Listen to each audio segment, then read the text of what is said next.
Gas নেই। হ্যাঁ, আমরা তো অস্বীকার করছি না যে গ্যাসের সমস্যা আছে, তবে তার উদ্দেশ্যে আমি বলতে চাই, সেই নেতাদের উদ্দেশ্যেও আমি বলতে চাই যারা মঞ্চে বসে পিছনে ফ্যানের বাতাস খেয়েছে, সামনে হারিকেন রেখেছে, সবার উদ্দেশ্যে বলতে চাই বিএনপি জনগণের কাছে জন্য কাজ করছে।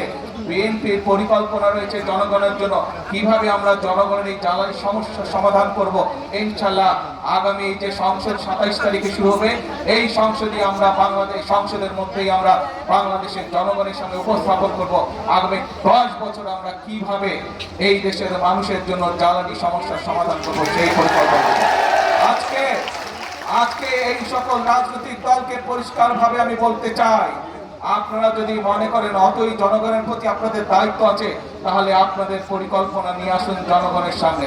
আপনাদের পরিকল্পনা যদি আগামী 3 মাসের মধ্যে সমস্যার সমাধান করে দিতে পারে, তাহলে আমি আপনাদের পরিকল্পনায় গ্রহণ করব।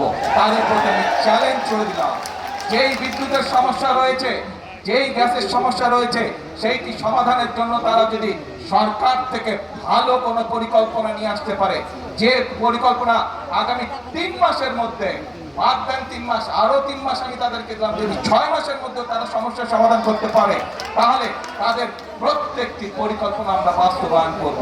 আর যদি তারা শুধুমাত্র জনগণকে বিভ্রান্ত করার জন্য, দেশকে বিভ্রান্ত করার জন্য এইসব কথা তারা বলে থাকে, তাহলে অবশ্যই তাদেরকে জনগণের কাছে ক্ষমা চাইতে হবে।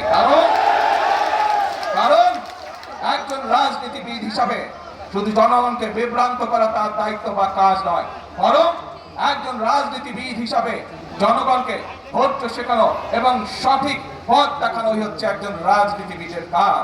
সেই জন্য আপনাদেরকে বলবো, আসুন, বিভ্রান্তির রাজনীতি স্বৈরাচার করে গেছে, মিথ্যের রাজনীতি স্বৈরাচার করে গেছে, ভাঙচুরের রাজনীতি স্বৈরাচার করে গেছে।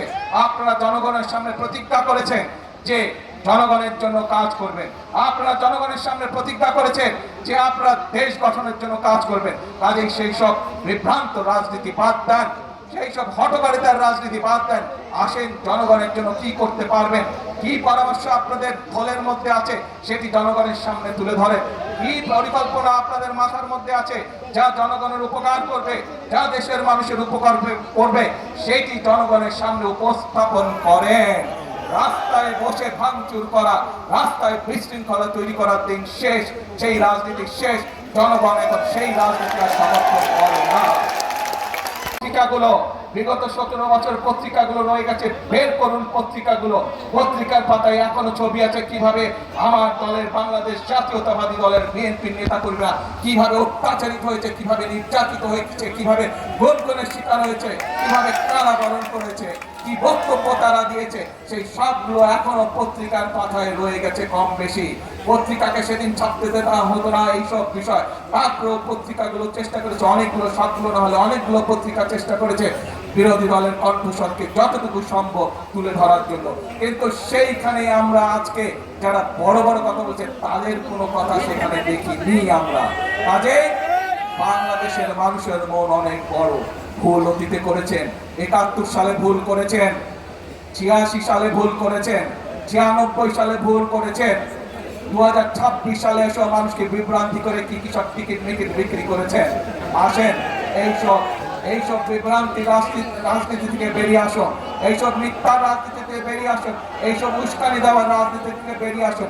সত্যিকার ভাবে জনগণের কাজ হতে পারে, সত্যিকার ভাবে দেশ এগিয়ে যেতে পারে, এইরকম যদি কোনো পরিকল্পনা আপনাদের কাছে থাকে, এইরকম যদি কোনো চিন্তা ভাবনা আপনাদের কাছে থাকে, উপরের টেবিলে উপস্থাপন করুন, সংসদে উপস্থাপন করুন, জনগণের সামনে উপস্থাপন করুন।